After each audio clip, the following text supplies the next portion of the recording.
Today, I am repairing the hive lid. The nails are either missing or rusted through, and the side walls are barely holding together.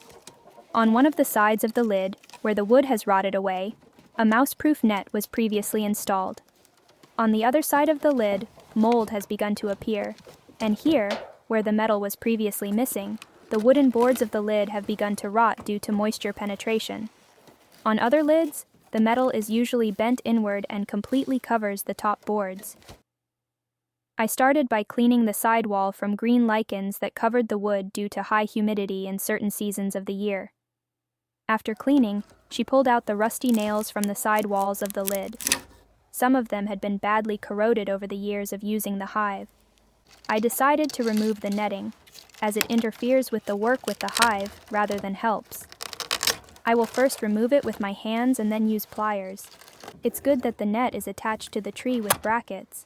I also remove them with pliers because if they are left, they can cling to your hands or clothes while working with bees. This is what the side wall of the lid looks like after it has been cleaned of lichens. I also cleaned the deep furrows by removing the top layer of wood. The next step is to apply a primer with antimicrobial and antifungal effects to the entire surface of the wall. After that, it was a day of drying the primer.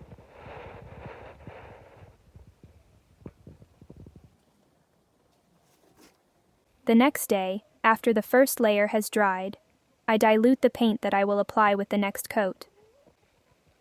I paint with a brush, applying several layers. This is what the painted wall of the hive lid looks like. Now I wait a few days for the paint to dry completely.